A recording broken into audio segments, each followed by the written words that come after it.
is on the move again. Есть и другие соображения. We are doing this to wake the leaders up. La revue de presse internationale sur Europe 1. Nous irons ce matin au Pakistan et en Algérie. Première étape, les États-Unis. Bonjour Alexis Guilleux. Bonjour. À la une chez vous ce matin. Eh bien, la suspension des services de Netflix en Russie, compte tenu des sanctions de plus en plus lourdes et des difficultés de paiement, il est devenu trop difficile pour l'entreprise d'opérer dans le pays, explique le Wall Street Journal.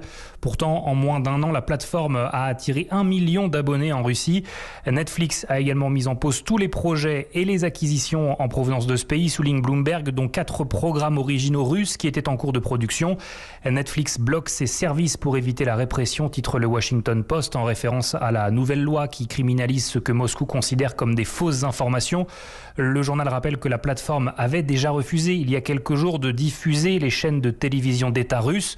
Pour le New York Times, la Russie plonge dans l'isolement numérique. Facebook a été totalement bloqué, Twitter partiellement. L'avenir de YouTube est incertain. Apple, Samsung, Microsoft, TikTok se sont retirés. Et même le populaire jeu vidéo en ligne Minecraft n'est plus disponible. Voilà, et n'est-ce pas précisément la stratégie de Vladimir Poutine qui souhaite la désoccidentalisation de la Russie? Je vous laisse y réfléchir. Direction maintenant l'Algérie. Bonjour Nour Chahine. Bonjour. Et de quoi parle-t-on à Alger ce matin? Eh bien, la presse revient sur une controverse suscitée par la construction d'un mur sur une plage à Oran, à l'ouest de l'Algérie.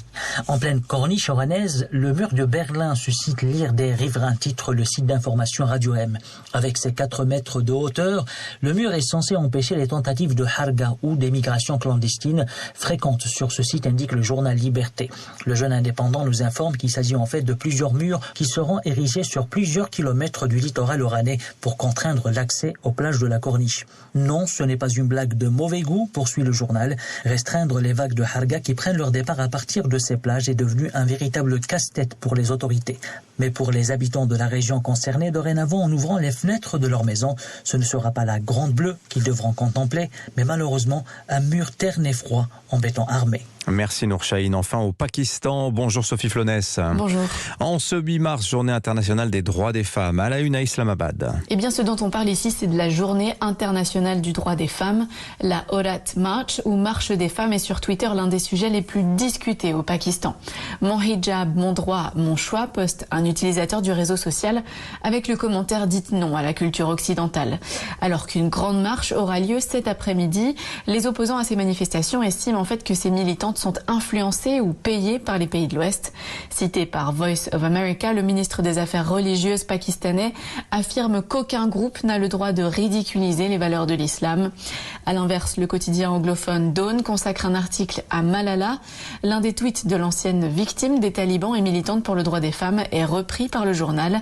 L'attention devrait être sur les droits dont sont dépourvues les femmes, pas sur leurs vêtements. Une référence à la demande d'un ministre de célébrer le 8 mars comme la journée internationale du hijab. Merci Sophie Flonès. Allez à suivre sur Europe 1.